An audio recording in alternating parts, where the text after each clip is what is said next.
আলহামদুলিল্লাহ, আমরা একটি খুশির সংবাদ জানতে পারলাম। বাংলাদেশ জামাত ইসলামী যেই সমস্ত জায়গায় নির্বাচন করবে, জামাত মনোনীত প্রার্থীগুলো অলরেডি সব জায়গায় সেট আপ করা হয়েছে। তো বাংলাদেশের প্রখ্যাত কয়েকজন ইসলামিক স্কলার তারা এখনো সেই প্রার্থীর মধ্যে তাদের নাম তালিকা নেই। ইতিমধ্যে আমরা যতটুকু জানতে পারলাম, বাংলাদেশের কোটি কোটি মানুষের প্রিয় ব্যক্তি, জনপ্রিয়, জননন্দিত মুফাসসিরে কোরআন, যুবকদের আইডল মিজানুর রহমান আজহারীকে কুমিল্লার ৩ আসন অর্থাৎ মুরাদনগর থেকে তাকে নির্বাচন করার একটি ব্যবস্থা, একটি সুযোগ করে দিচ্ছে। অর্থাৎ কুমিল্লার ৩ আসনের জামাত পদপ্রার্থী মিজানুর রহমান আজহারী ও ঢাকা ৯ আসন থেকে শেখ আহমদুল্লাহকে প্রার্থী হিসেবে ঘোষণা দেওয়া হয়েছে এবং নওগাঁ ৫ অর্থাৎ সদর থেকে আব্দুল হাই মোহাম্মদ সাইফুল্লাহকে তাদের নাম প্রার্থী ঘোষণা দেওয়া হচ্ছে, এমনটি আমরা শুনতে পেরেছি।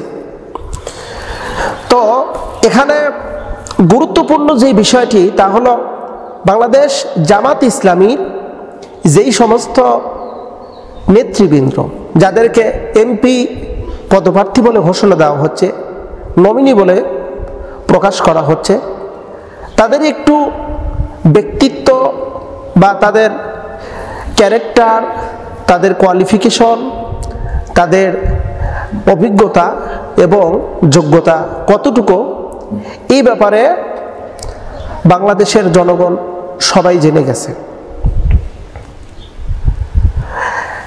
জামাত ইসলামের প্রার্থীদের মধ্যে যারা যারা আছেন বিজ্ঞ আইনজীবী, আছেন ডাক্তার, আছেন ইঞ্জিনিয়ার, আছেন অধ্যক্ষ, আছেন মাওলানা, আছে জ্ঞান সম্পূর্ণ পণ্ডিত, আছে পিএইচডি ডিগ্রিধারী।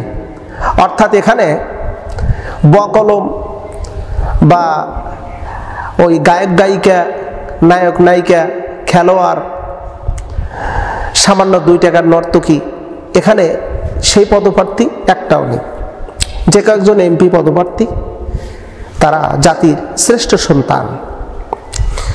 মিজানুর রহমান আজহারীকে নিয়ে জল্পনা কল্পনা, আমরা অনেকেই জানি মিজানুর রহমান আজহারী বাংলাদেশের যুবকদের আইডল।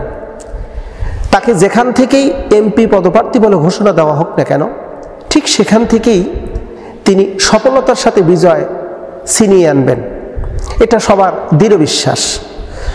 শুধু মিজানুর রহমান আজহারী নয়, শেখ আহমদুল্লাহ তিনি যদি ঢাকা ৯ আসন থেকে নির্বাচন করেন, তিনি একজন বাংলাদেশের ইসলামিক স্কলার এবং যোগ্য একজন ব্যক্তি, যার প্রতি ভালোবাসা গোটা বাংলার জনগণ সাক্ষী। সেখান থেকে আমরা প্রত্যাশিত একজন আলেম, জামাত ইসলামের এতবার একজন আলেম, অবশ্যই তাকেও সফলতার সাথে বিজয় দিবে। এরপর আব্দুল হাই মোহাম্মদ সাইফুল্লাহ, তিনি অন্যতম একজন ইসলামিক স্কলার, যার প্রতি মানুষের ভালোবাসার কতটুকু যা বলা বাহুল্যর বাহিরে। আব্দুল হাই মোহাম্মদ সাইফুল্লাহ তিনি নওগাঁ আসন ৫ আসন থেকে তিনি নির্বাচন করবেন। প্রিয় বন্ধুরা, আমরা যদি জামাত ইসলামের বিষয়টি নিয়ে যদি একটু আলোচনা পর্যালোচনা করি, তাহলে দেখা যাবে যে বাংলাদেশের যতগুলো সংগঠন আছে, সবচেয়ে প্রবীণ এবং দায়িত্ববোধশীল একটি সংগঠন তা হলো বাংলাদেশ জামাত ইসলামী।